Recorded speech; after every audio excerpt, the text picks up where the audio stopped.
Magandang araw po sa lahat. Ako po si Joy James Sagino, dating kilala bilang kaamihan sa kilusan ng CPP, NPA, NDF.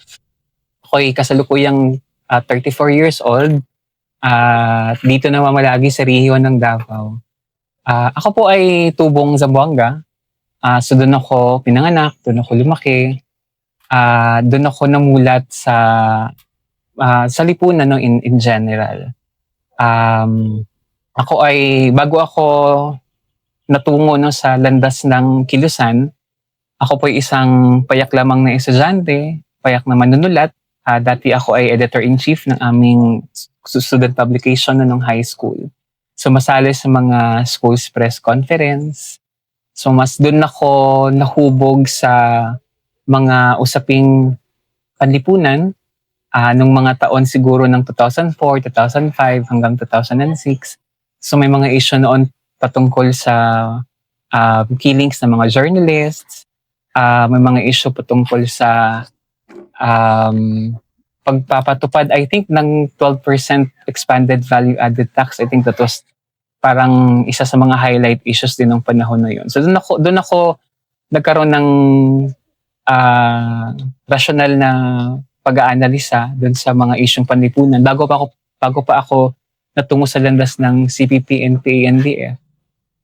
Doon marami akong mga sinulat, critical na mga editorial patungkol sa mga isyong nasyonal, kahit sa mga isyong lokal na sa aming mga eskwelahan, mga isyu ng mga estudyante, no? Hanggang isyu ng aming rehiyon na sa Western Mindanao. So, luckily, ako po ay nakapasa ng college admission test noong 2006. Nakapasa ako sa UP. So, doon ako, although maraming mga offers nung high school ako, I also passed an entrance exam ng MSU, main campus saka sa IIT, even our regional state U sa Region 9, ang Western Mindanao State University.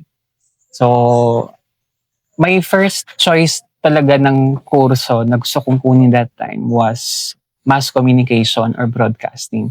Kasi nga, since grade 5, I've been joining school's press conference. So, doon ako na-mold as a campus journalist. Doon ko nakita yung passion ko sa pagsusulat, pagbabalita. No? Pero yun nga, medyo na-discourage ako sa mga issued nga no, that time ng mga pamamaslang sa mga mamamahayag. Natakot rin yung parents ko, especially my mother.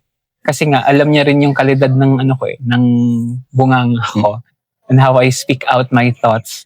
So, yun nga, pero yun nga, hindi nakasama yung mass comm dun sa naging na-plot ko na priority courses sa UP.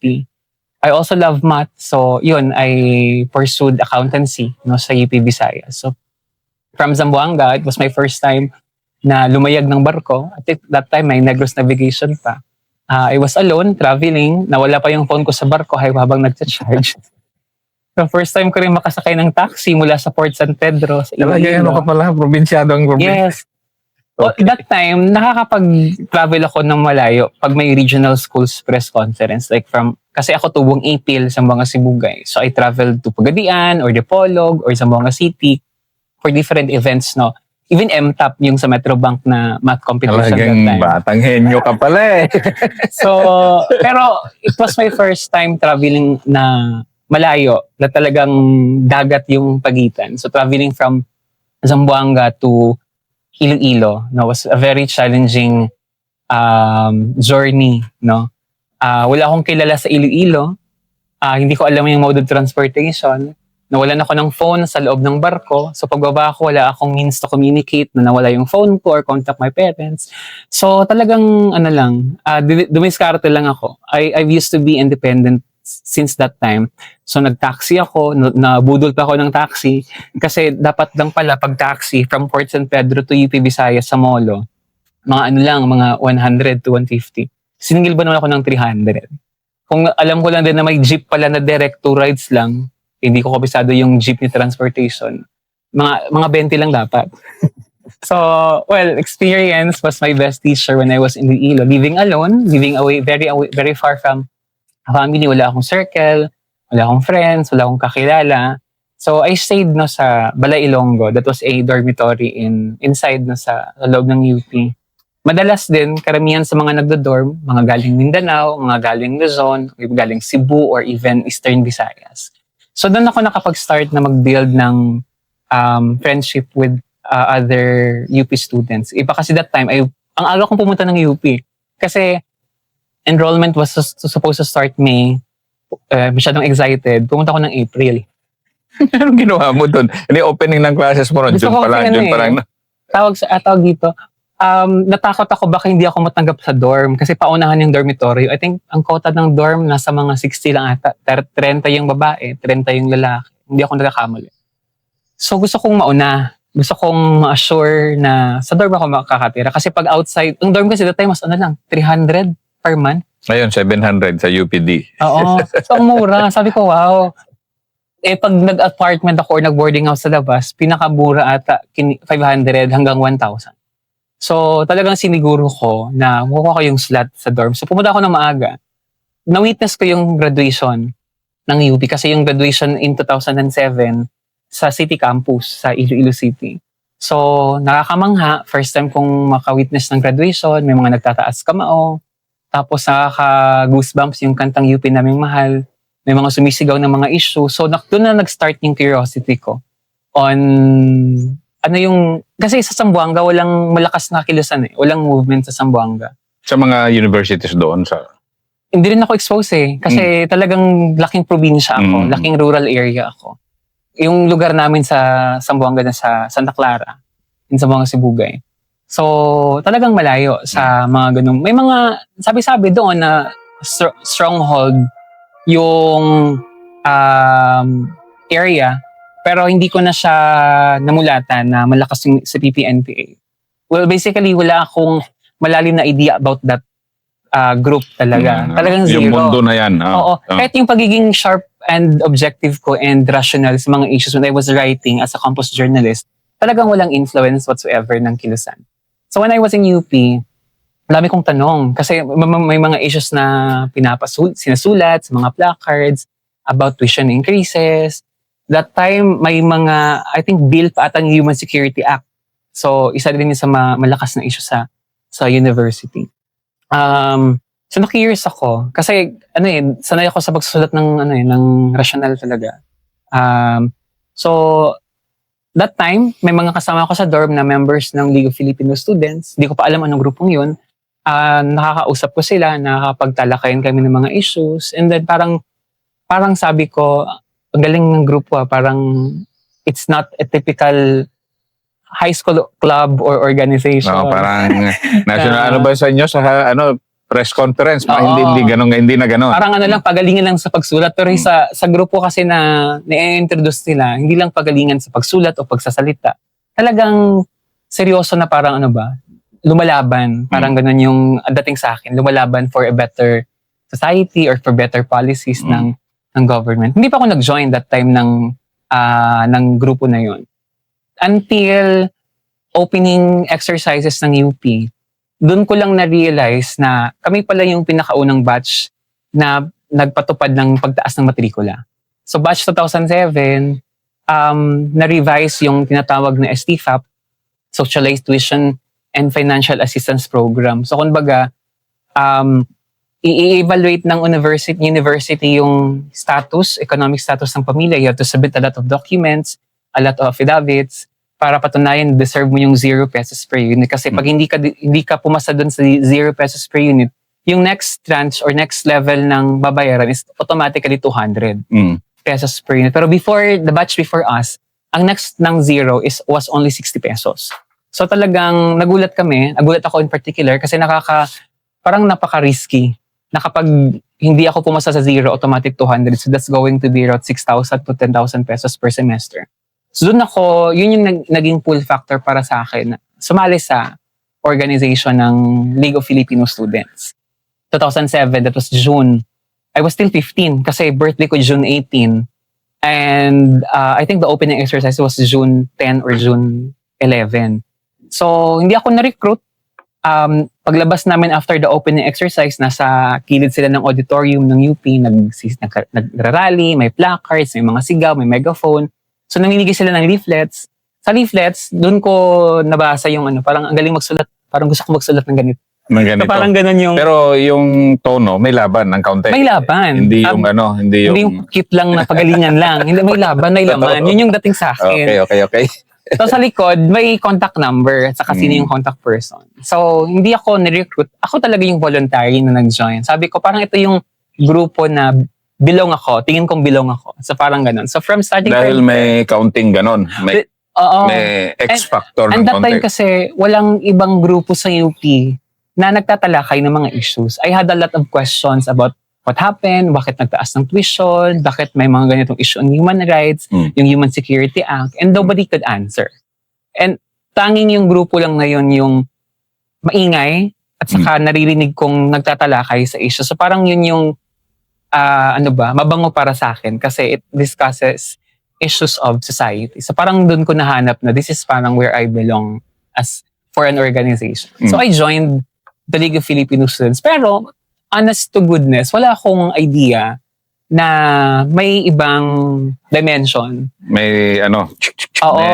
may... Sa akin lang that time, parang gusto ko lang magpahayag, gusto ko lang lumaban din for better school, access to education, ibalik yung original tuition para to make it more accessible, lalo na sa amin na mga hirap o galing sa mga probinsya na talagang mga magulang namin yung numutos sa pag-aaral. So, yun, I joined LFS. That time, we were only 5 members of Hindi LFS. pala ganun kalaki. Sanay ako sa UPD kasi na medyo maramihan Sa doon. UP Visayas kasi, that time Tacloban was still part of Visayas and even Cebu. Then it was UP Visayas Cebu College. Bago siya bumukod sa UP Visayas. Merong Iniagaw. Sa Iniagaw yung mas malakas kasi it was a rural setup ng UP campus. Parang Los Baños type na malayo sa urban setup. Tapos sa UP campus kasi usually business courses. So ang madalas na nag-enroll sa accountancy, marketing, saka business management, usually medyo matataas yung... Mga burgis. Oo, yung mga burgis. No? Hindi naman lahat. I knew a lot of my batchmates. May mga mahihirap din. Pero not really. May mga millionaires bracket talaga dun sa loob ng school. And hindi masyadong appealing yung mga societal issues towards business-minded students or business-oriented students. So talagang kaya konti lang yung recruit that time, nasa time ko, sa UP Visayas Iloilo City Campus. So dahil konti na lang, tapos yung ibang members, naunang members were already at their 4th year or 3rd year, so may mga nag-OJT na. Ako yung automatic na sinabi na ikaw na lang mag-spokesperson. So ayun, first year pa lang ako at that first semester, ako na yung spokesperson. Okay ng LFS UP Visayas Iloilo City Chapter. Agad-agad. So, pero hindi ka pa mulat na mulat nun. Hindi Wala pa. Wala talagang pa. Ang akin lang that time was labanan yung tuition increase. Pero alam mong may talent ka. Siguro. Tapos, syempre, pangarap kong maging broadcaster. Pangarap kong talagang masscom. So, medyo sanay din sa pagsasalita sa publiko. Tapos, pumasok yung mga issues ng oil price hike. So, may mga nag-discuss about all deregulation law. So, nakakamangha kasi parang wow, ang dami kong nalalaman sa organization. Something that I cannot learn in typical classroom setup. Like, syempre, yung mga subjects namin, nung second year na, mostly business and accounting principles, about management, about taxation. So, yung pagtatalakay ng mga issues that are parang sa amin directly affected yung mga tao and nagsiserve sa mga tao. Discussion on oil price hike, human rights, economic policies, the EVAT of then former President Gloria Macapagal Arroyo. So, feeling ko, ang dami kong, tumatalino ako, parang ganun ba? Pero nobody was really pressuring you. Wala, it's all internal. Yes. Talagang purely voluntary siya. Voluntary siya. No, sa unang 2 to 3 months siguro ng pag-join ko sa League of Filipino Students. Until September. September was approaching yung anniversary ng LFS kasi hindi ako nagkakamali, LFS anniversary is sometimes near martial law commemoration. I think mga 3rd or 2nd week ng September. Hindi ko na masyadong tukoy yung petsa talaga. But September yung anniversary ng LFS. So, may mga preparation ng mga activities for the LFS anniversary. And then, there was one moment na may meeting. That time, I think, meron na kami mga more than 10 members ng LFS sa city campus. Pero the meeting was composed only, I think, mga 3 or 4 or 5 lang kami. And surprisingly, ang meeting sa likod ng auditorium. Ito yung auditorium, ito yung likod niya, tapos ito yung wall na ng palabas ng highway. So, malapit sa kalsada pero mataas yung wall ng Visayas eh. So, medyo, may maraming kahoy pa na talagang century-old tree. So, makulimlim, masyadong sekreto yung setup niya. So, doon kami inintroduce sa konsepto ng armed struggle. And Agad-agad. after 3 months. Pero 3 months, freshman ka, Yes. armed struggle na agad. Oo. At September, di ko makakalimutan talaga, September ako na-recruit to Kabataang Makabayan. At that very meeting na we were only 3 or 4 during that meeting na they were discussing about deeper issues of society, inire-relate na to the farmers issue, landlessness. Kasi before that, may mga series of immersion din kami, pinapa-immerse kami sa mga urban poor communities. Pinapunta kami ng Kalinog, ng Haniway, sa mga magsasaka. So may mga broad exposure na rin on different things. And it peaked doon sa September secret meeting na inintroduce kami sa usapin ng armed struggle. So tinanong ako, anong tingin ko sa armed struggle. Then, that time, I was, syempre, masyadong agitated, masyadong, gusto ko pa mag-learn ng marami. So, I expressed deception. Parang, nag-agree ako dun sa konsepto ng armed struggle. Anong pundasyon mo nun regarding that topic? Na parang government will not listen.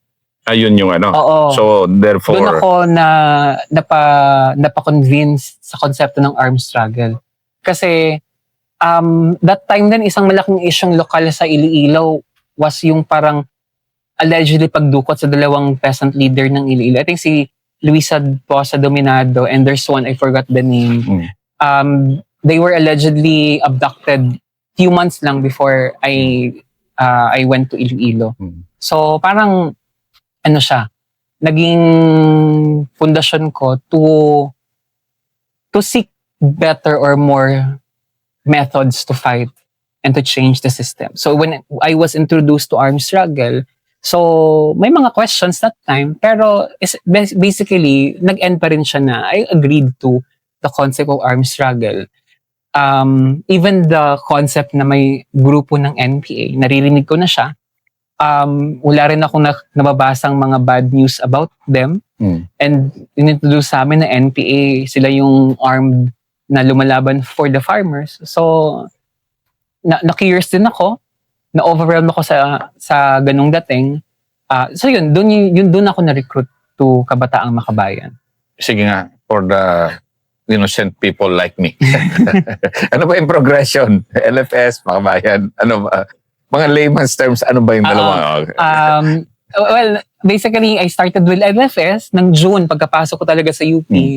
And then, there's plenty of immersions, discussions on issues. We were introduced to yung book ni Joma na Philippine Society and Revolution. 3 months in? Yes. Nag-aaral ka pa ba noon? Yes. Anong mga Mataas subject? yung grades Anong ko, mga ha? subject mo nun? Soksay 2, Soksay 26, Uso pa ba noon yung mag-exam? history. Yung mag-exam ka, mag-attend ka lang ng 3 times? Ako ganun kasi ako nasa UPA. That time, Wala. Chine-check ba attendance doon? hindi naman, as I said kasi, na parang hindi ganun kalakas yung movement sa city campus. Ang mas malakas sa Miagao na campus. So, wala gaanong activity talaga sa school. So, pag immersion, weekend, Sunday usually kasi pag Saturday yung pala. or Wednesday and STT. So, may time pa din na mag-immerse. And hindi pa ako ma-absent that time. Sa siguro tingin ko nag-a-adjust din Pareho sila tayo galing UP. sa schedule. So, yun. I became part of Kabataang Makabayan. Basically, it's already an underground organization. Sige nga, ano ba yung Makabataan Makabayan? Kabataang Makabayan is initially, it started as a youth organization. It was founded by Joma noong 1964. Hindi pa siya underground that time. It went underground, I think, during the martial law. So, siya yung parang youth organizing arm ng Communist Party para maging balon ng recruits mula sa hanay ng mga kabataan to the armed struggle or armed group ng NPA. Alam mo na, napapangiti ako ngayon kasi ikaw ang second na Kabataang Makabayan na member na ini-interview ko. Ang first was Victor Corpus. So, go ahead. Tuloy. So yun, after 3 months ng LFS, yun, na-recruit ako to Kabataang Makabayan. It's an underground. It became underground since 1970s during the time of martial law. At hanggang ngayon, nagpatuloy pa rin siya ng underground, yung nature ng organization. So pag underground, ibig sabihin, we were instructed not to share it, wag sabihin sa ibang tao, wag mag-disclose sa ibang tao, my parents, kahit yung mga dormmates ko sa Balay Ilonggo, my closest friends in UP. So yun, talagang yung knowledge that I was part of Kabataang Makabayan, dun lang talaga sa circle who were only members of KM. So only KM would know. Mga KM members lang yung may alam sino yung members na. Kapwa members na ng KM. Ganon siya talaga. Oo. And I kept my identity as the spokesperson of LFS. Yun yung parang orientation sa amin. Dapat i-assert naman yung legality namin, wag ma-expose yung pagiging membro ng Kabataang Makabayan. So, doon ako nag-focus ng pagiging tagapagsalita ng League of Filipino Students. Pero at the same time, yun nga, I was already part of the underground movement in UP. So, yun. Mas naging active ako sa organization. Although, balance pa din. Nababalance ko pa naman that time yung pag-aaral ko. Until yung turning point ko ata was when I was bound for immersion or revolutionary integration sa Southern Front NPA sa Panay in 2009. Requirement ba yun? Encourage. Oo. So, hindi pero pag siya... full-time, requirement siya. Pag full-time, full-time organizer ka ng CPP.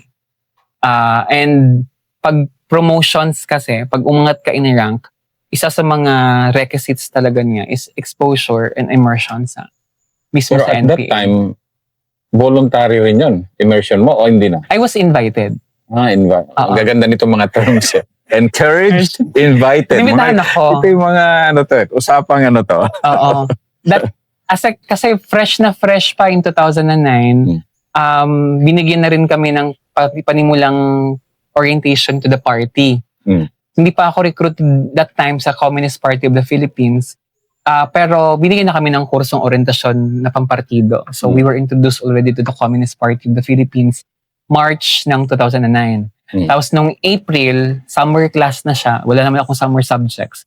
So from April hanggang May, hanggang mid of June, kasi third week ng June mag-start yung class, nasa nasa mga bundok ng Igbaras, ng ng Miagao, ng San Joaquin, sa southern part ng With the armed group. province. With the armed group. Southern front. Napoleon Tumagtang Command. So ano naman yung mo nun? Ano naman yung you were a young, ilang taon? 17. 17 years Yes, old. I was 17. Ano naman yung na yan? Ano naman yung okay, this is my life now or okay, is this sige nga, ikwento mo ngayon. Pag-start kasi, galing ako ng UP, sinundo kami, papuntang, hindi ko na matandaan, sa Oton, and then after Oton, another ibang sundo, papuntang Igbaras. Nakakaba at first, kasi first time kong makakita ng NPA, pag makapasok na ako. And then, ini-imagine ko pa yung life ko na paakit ng bundok. Kasi all the rural area sa amin sa Zamboanga, hindi naman siya masyadong talagang mataas na terrain. Parang rolling, lang siya na dami nga fish terrain pan niya. sa inyo. Sarap ng crabs. So, yun, iniisip ko na that time, nag-overthink na ako na kaya ko bang akyatin, pagkapasok ko, anong madadatnan ko. So, ang dami nang pumapasok sa isip ko. Pero, beyond that, yung excitement eh. Kasi first time kong, parang na-mold kami na it will, parang pride namin. Pride nyo As activists, sa underground na nakapag-immersion kami. Ganun ba yun? Bundok, oo. Yung ano ba yan? May mga bully minsan sa loob ng kilos. Hindi ka pa nag-immersion. Tagal-tagal mo na sa urban. Ganun ba May yun? mga ganon. Sandali medyo mga new new info so pride pala ng Oo. isang Oo, hindi naman sa pagmamalaki, pero parang nagiging comparison siya with other activists na ng underground na hindi pa nakakapag-immersion. ganun ba? Oo, kasi parang ang dating is, nagsusulong ka ng armadong pakibaka through urban revolutionary mass movement. Pero hindi mo alam yung buhay ng NPA. Parang ganun ba? So yun pala yun. Parang sa military rin na ikaw tenyente, hindi ka pa na-encounter. Parang ganun. Parang ganon. Oo. Okay. Parang kulang yung buhay komunista o buhay revolutionary pag hindi mo naranasan. Parang ganun yung dating sa akin. Yung pala Yung actual na buhay ng pagiging mandirigma sa NPA. Okay. Kaya nagiging encouragement siya. At the same time, policy for those full-time ng CPP na dapat mag-experience the minimum at least 3 months sa bundok mismo sa loob ng armat. So yun yung summer mo? Oo, yun yung parang summer class. vacation ko.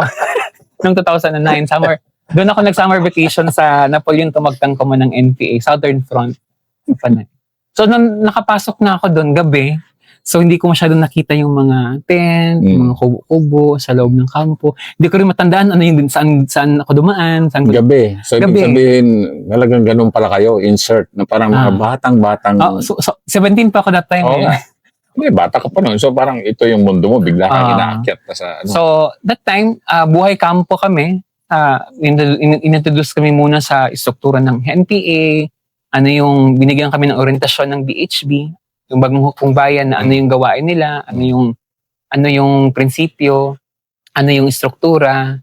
So, yun yung mga panimulang binigay sa amin dun sa loob, mga first 1 or 2 weeks ko sa loob ng NPA. After 2 weeks, may campaign ng recovery kasi ang kampo, I think that time was in Igbaras. Tapos may recovery campaign na i-recover yung hangganan ng Igbaras sa Camyag-Aw. Recovery is nawala yung masa, kailangan yung bawiin. Oo. Ang tagal kasi naka-recover, after ng rectification movement kasi ng NPA, yung pagwawasto nila noong 1990s, marami pang napag-iwanang mass base talaga sa Iloilo. So yung pinuntahan namin, I think mga 5 barrios, 5 communities. Talagang first time nilang balikan ng NPA after 10, 15 years. So, tinanong ako kung gusto kong sumama ng mass work, yung tawag doon. Mass work. Hindi, kulang ako sa vocabulary nyo. Gawaing masa. Gawaing masa. So, tinanong ako kung gusto kong sumama o manatili sa kampo. So, syempre gusto kong ma-experience lahat-lahat sa NPA. Pero that time, hindi ko pinangarap na makasama sa encounter. Sige. Yun na ba yung first encounter? Kasi hindi ako binigyan ng baril eh. Wala akong baril that time. Okay, ito. Kayo, mga exposurist talaga mga bata. Sige. Go. Sumama ako sa gawaing masa. Pagsama ko sa gawaing masa kasi critical, may mga portion na malapit sa mga outpost or detachment ng sundalo. Although may mga ruta naman doon na pwedeng iwasan. So, binigyan ako ng .38. .38, calibre 30. Revolver, yung revolver, 2 bala. Dalawang bala yung binigay sa akin. So, na-amaze ako kasi hindi pa ako nagreklamo kasi 2 bala lang saka 3.8. Sakit yan. Pa picture ka o wala pa Instagram nun? Wala pa. Ang phone ko nga that time, keypad pa. I think mga cherry mobile phones. Cherry mobile. Okay. So, ayun, I was very happy na pinagkatiwalaan akong bigyan ng revolver. Kahit dun sa duration ng gawaing masa. Para feeling NPA na talaga ako.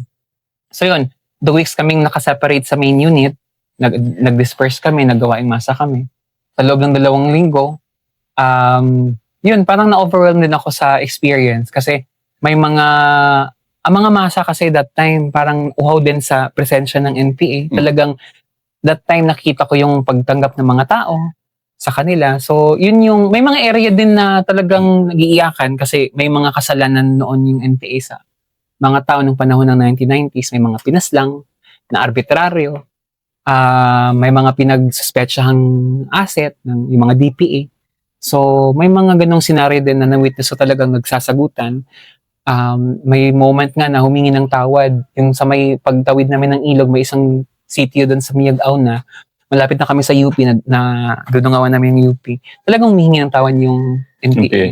So, mas lalo akong na-amaze sa parang ganong atmosphere ba sa loob ng NPA. At that time, pang third week ko na ata, resolve na akong hindi na ako babalik Ano ba yan? Kawawa naman magulang mo. ng syudad.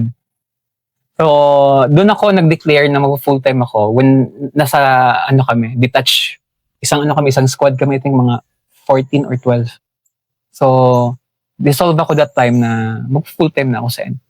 Yung problema ko lang that time is yung age. Kasi 17 pa ako. Mag-18 pa ako ng June. Hindi mo naisip mag-leave of absence April. mo na? So, yun yung conflict. Tapos, nung pinaalam ako sa mga kasamahan ko, yung mga namumuno sa amin sa syudad, hindi rin pumayag. Tapos, pero yung nasa armado, sabi nila, kaya naman daw i-waive. I don't know, hindi ko alam yung mga technical term that time kasi wala pa ako sa leadership eh. Sa akin lang that time, gusto ko lang mag-NPA at that time. Tapos, yun, nagkatunggalian na yung mga sila, yung nasa pamunuan. Tapos, yun, nag-decide na lang sila na afterwards, kasi dito sa 2009 na, approaching yung preparation for 2010 elections.